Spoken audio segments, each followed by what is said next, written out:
डोमन के बेटवा एगो लौआ के बेटा के सुन रहे कटरिया गाँव से बैठो बेटा बाँध पर अगर मैं चुटकी फुटकी सुनता है रास्ते रास्ते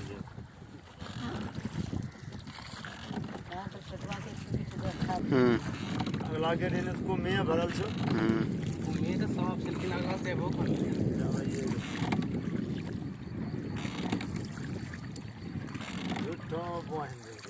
साहब का छोड़ दीजिए लीजिए चराउन तैयार भाई जो निकाल दीजिए थोड़ा लौट गई